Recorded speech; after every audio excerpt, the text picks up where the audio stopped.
Tasitolu, Delhi, May 20, 2002.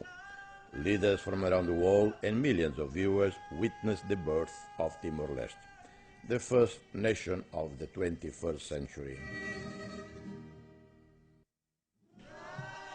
A story of a struggle for independence that owes much to one man, the British citizen Christopher Wrenner, who adopted the name Max STHAL.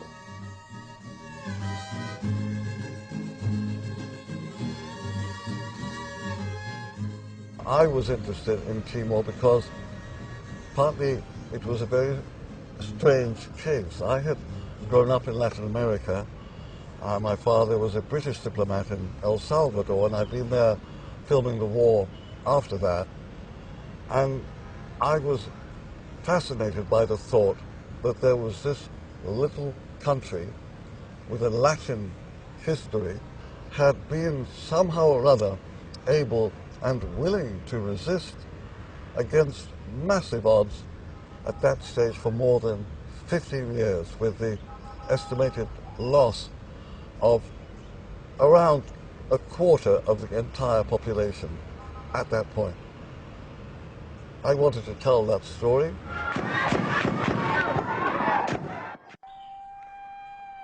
Delhi, Timor-Leste, November 12, 1991. The story of the massacre at Santa Cruz Cemetery shocked the world and pushed the resistance of the Timorese against the Indonesian occupation from oblivion. So here was evidence that you could hardly deny, people being slaughtered in front of the camera. You couldn't deny that stuff. So all these people who wanted to deny it had to face it. They had to answer questions from their press. They had to answer questions from the solidarity groups that then took up the causes in East Timor. Eu penso que as coisas mudaram. I think things have changed. On the day of the massacre, I had this little camera. Está bocado dañado. E agora temos aqui.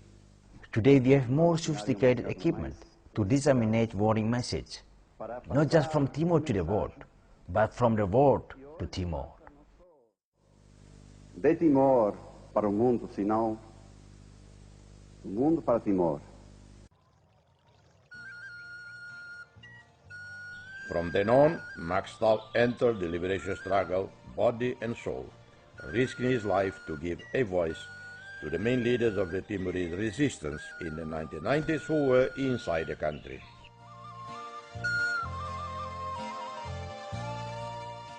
I was by this time well connected with some of the resistance people, the clandestine front in the towns and in the cities, and even with the resistance guerrilla fighters whom I had just visited in the mountains. In the political level, the longer the war prolongs, the enemy loses more and more ground. One of these meetings was with Commander David Alex Dayetula. This was in 1991. This was actually days before the massacre that became infamous. There was a guerrilla commander, his name was Commander Alex. He had 9 men with him, all of them in uniform. So they were not just pretending to, plant potatoes and then picking up a gun. They were not only in uniform, but they didn't even speak the language of the occupier. So plainly they were always in uniform. I could see that. And they were living in a dried up stream bed, and they dug a hole underneath the bank so they could go out of the sun and out of the earshot of the enemy, because the nearest Indonesian troops were 300 meters away. How many people are there? I think it is 25 or 30. And the whole situation became a struggle which was motivated not by commanders saying do this or do that, but by a kind of grassroots sense of what was needed and what should be done, with an inspiration by these tiny groups of people who were armed and who protected the leadership and did direct the clandestine movements from a hole in the ground. Do many people know you are here? Yes, A lot of resistance people across most of the territory know we are here.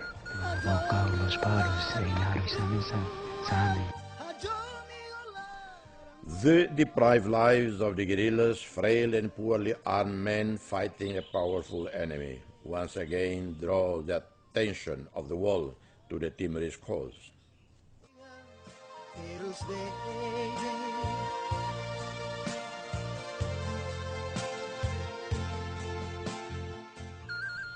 In 1993, Max illegally entered East Timor. This situation is dramatic, as in 1992, Xanana Guzmán, the commander-in-chief of Valentil, the National Liberation Armed Forces of Timor-Leste, was arrested and taken prisoner to Indonesia.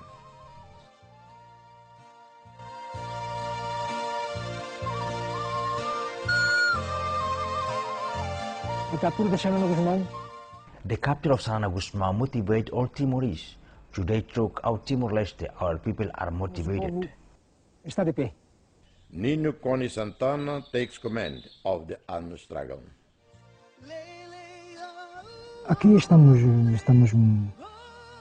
Here we are very far from enemy position, precisely from the enemy most frequent operating zones. Especialmente nas zonas das operações mais frequentes do inimigo. After the interview disseminated by MAX STHAL around the world, it was impossible for the reporter to return to East Timor. But the liberation struggle continued. In 1999, the United Nations organized a popular consultation to ascertain the wishes of the people of Timor-Leste, whether they wanted autonomy within Indonesia or independence.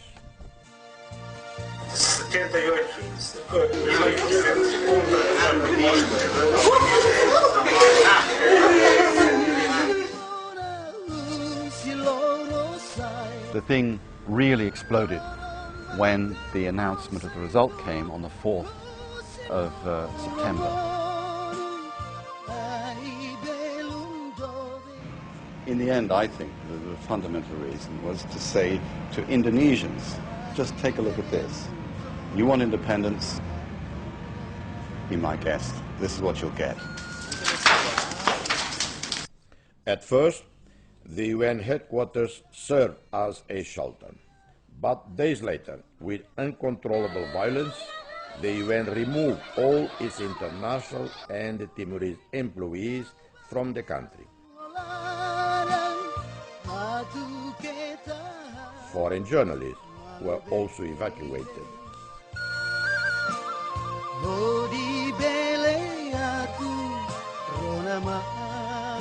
I stayed, and I, with the help of my Timorese friends, went up to the Dari, which is the hills behind Dili.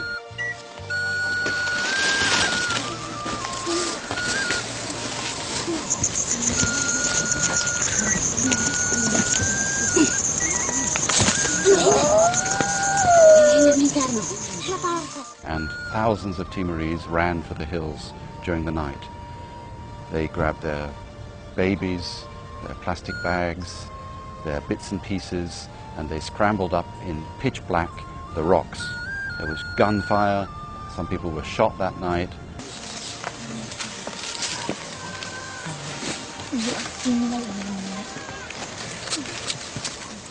I was privileged to be in a position to record extraordinary events here in Timor. A popular struggle fought not so much with guns but more with ideas and with an extraordinary courage in the ordinary people.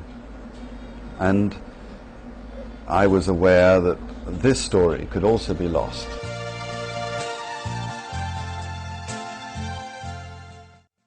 Therefore, in 2003, Max created an audiovisual center with the objective of preserving the memory of the struggle and construction of the Timorese nation. In recognition of this work, UNESCO attributed the title of Memory of the World to the MAX STHAL Timor-Leste Audiovisual Center. Since its creation, the center has carried out projections in communities and schools, fulfilling its goal of keeping the national memory alive. From 2016 onwards, the collection of the Audiovisual Center was available for consultation at the University of Coimbra in Portugal.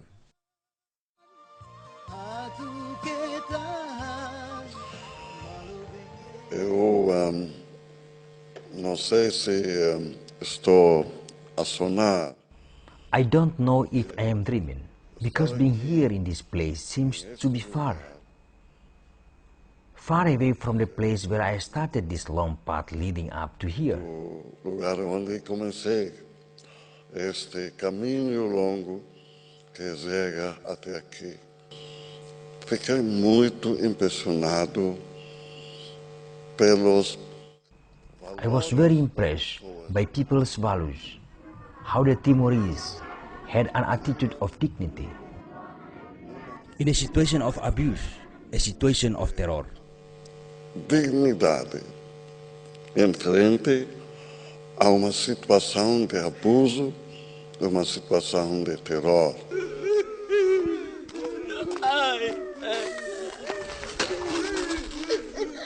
Nosso arquivo Our archive now preserves almost 5,000 hours of material, most recorded by our crew, but also by other professionals. Little by little we are expanding. Going deeper into the story, we want to tell of the birth of a nation. do nascimento de uma nação. Max Sthal's soul is Timorese. Here he spent most of his life. He married and raised his children.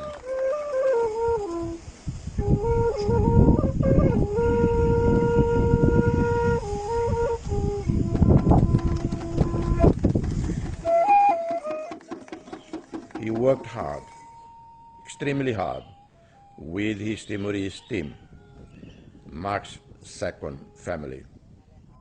Here he has received numerous national awards.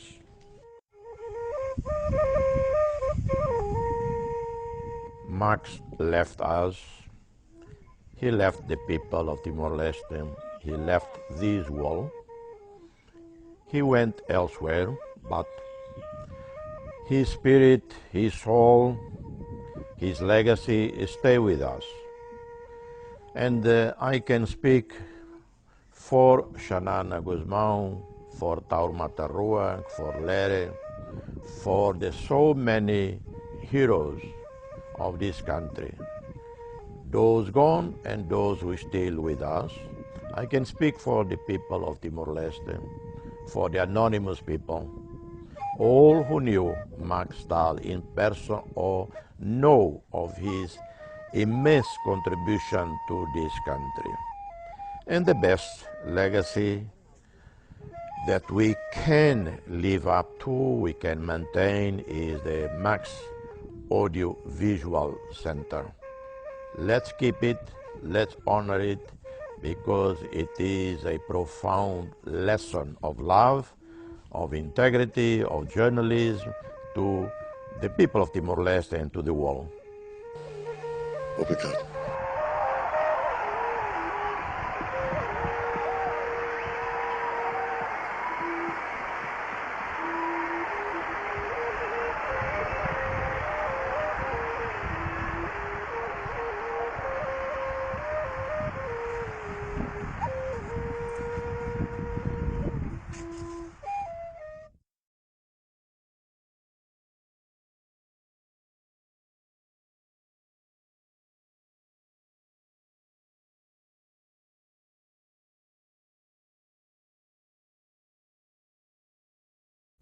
Kita halua, subscribe, no yang botang notifikação, atau no neto você receberá com informação pengungsian.